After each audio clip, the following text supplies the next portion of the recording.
Welcome to The Explainer. Today, we're diving into something incredibly profound, a topic that carries just immense weight. We're looking at the excruciating burden of split-second crisis leadership. You know, the kind of leadership where there's absolutely no manual, no perfect answer, and where the cost of being wrong is, well, absolute. We're going to examine the exact anatomy of these moments when the unthinkable happens and the heavy, heavy price of getting it wrong. We'll uncover how a single, seemingly logical decision can completely unravel an entire rescue operation, turning a miraculous moment of survival into a permanent tragedy. To really understand this kind of pressure, I want to immediately drop you into a terrifying scenario. Picture this. It's April 1986. The Chernobyl reactor has just exploded. Radiation is already pouring into the atmosphere, but officials suddenly discover something far, far worse. Beneath the destroyed, melting reactor sits this massive pool of water. The clock is literally ticking. If that molten nuclear fuel reaches the water, a second, even bigger explosion could follow, spreading radioactive contamination across all of Europe. There is only one way to reduce the risk. Someone has to go into those flooded, highly radioactive tunnels beneath the reactor and manually open the drain valves. And the officials, they turn to you. You're an engineer. The tunnels are pitch black, the water is totally toxic, nobody knows exactly how dangerous it is, and if you go in, you might never come out. But if nobody goes, the consequences are apocalyptic. So, do you step forward? What call would you make? Well, three men actually did make that call. Alexei Anonenko, Valery Bespalov, and Boris Bernov. The reality of their task was primitive, and honestly just terrifying. They didn't have some futuristic technology to help them out. They had flashlights, and they had their memory of the plant's layout. That is it. Wading through complete darkness, fully aware of the invisible threat surrounding them in the water, they searched for the valves. Their lives were entirely in their own hands as they navigated this labyrinth of radiation and rising water, and, incredibly, they found them. The water drained. The dreaded second explosion never happened. And here's the truly astonishing part of their story. Despite decades of rumors floating around to the contrary, these guys did not die immediately from radiation exposure. Against all expectations, some of them lived for many years afterward. But the thing is, they didn't know that was going to happen when they stepped into the dark. Knowing what they knew right then, in that specific moment of terror, would you have stayed behind? It's a staggering question of sacrifice, for sure. But what happens when the lives hanging in the balance aren't just your own, but hundreds of strangers sitting right behind you? Okay, let's dive into this. We're pivoting to August 1980. I want you to step out of the flooded tunnels of Chernobyl, and I want to put you directly into the captain's seat of a commercial airliner. You're the pilot. Nearly 300 people sitting behind you are entirely depending on you for their survival. And you're about to face the ultimate pilot's dilemma.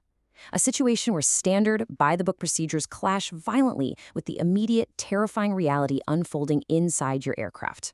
The aircraft is a pristine Saudi Arabian Airlines passenger plane, soaring beautifully through the sky. But the reality inside suddenly turns horrific. A fire starts in the aft cargo compartment. It starts out silently, completely invisible to the crew and the passengers sitting right above it. But just minutes after takeoff, the situation breaches the cabin. Thick, toxic smoke rapidly begins filling the passenger area. The panic among the almost 300 passengers is immediate. And as the commander of this flight, you are instantly thrust into a fight for their lives. Literally every single second matters now. You immediately declare an emergency and violently bank the aircraft to turn back toward the airport. You're rapidly coordinating with air traffic control while alarms are just absolutely blaring inside the cockpit. You're fighting time, and you're fighting the suffocating smoke. But here is the terrifying paradox of this exact moment. Despite the raging inferno growing inside the cargo hold and passenger cabin, the aircraft itself is miraculously still flying completely normally. The engines are running perfectly, the controls are responding without issue. You are effectively flying a burning building. You manage the descent. You align with the runway. Bringing a massive, heavy, fuel-laden L-1011 down in an emergency without crashing is a huge aeronautical achievement. And against all the terrifying odds stacked against you, you land safely. The wheels touch down. You can almost feel the collective, desperate sigh of relief in the cockpit. The plane is on the ground. At this exact moment, everyone on board is still alive. The absolute hardest part, getting this burning plane back to the Earth in one piece, is done. So, the crucial point is, weighing the two agonizing options now staring you in the face. On one hand, you can slam on the brakes, stop immediately on the active runway, and order an emergency evacuation right then and there. On the other hand, stopping completely blocks the active runway. Your plane is fully functioning, standard procedure often dictates clearing the runway for other potential emergencies. Plus, you might logically assume that taxiing will get you closer to the awaiting fire trucks. Do you use that mobility to taxi the aircraft off the runway to a supposedly safer location before popping the doors? The decision rests entirely on your shoulders. And in August 1980, on Saudia Flight 163, the captain chose to keep taxiing. Instead of halting right there on the tarmac and throwing open the emergency slides to get people out immediately, the aircraft continued to roll. But this decision came with an incredibly devastating technical oversight. As the captain steered the burning plane down the taxiway, he kept the engines running.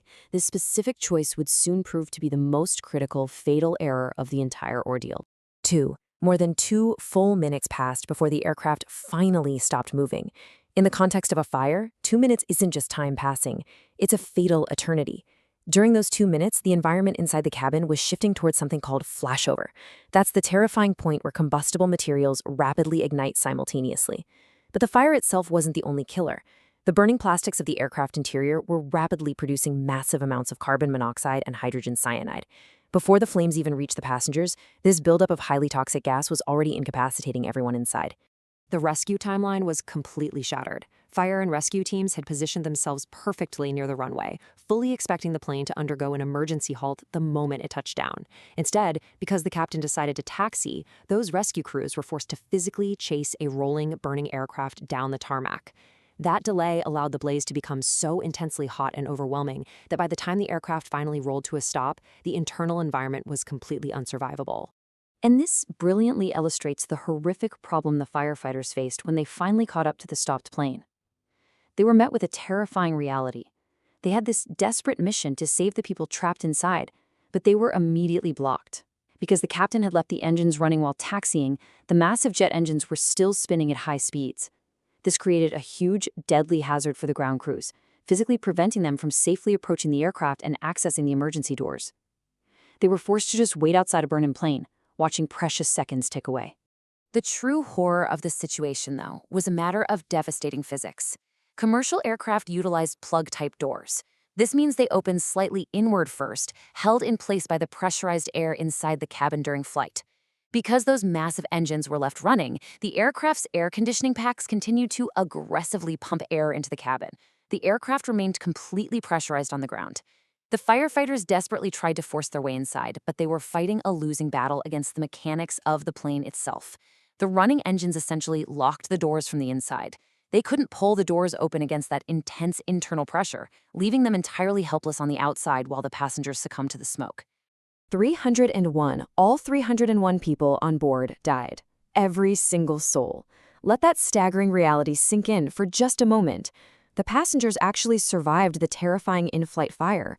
They survived the perilous emergency landing. It was the decision to keep the plane moving, delaying the fire trucks, keeping the engines running, and inadvertently locking the doors via pressurization that sealed their fate just yards from safety.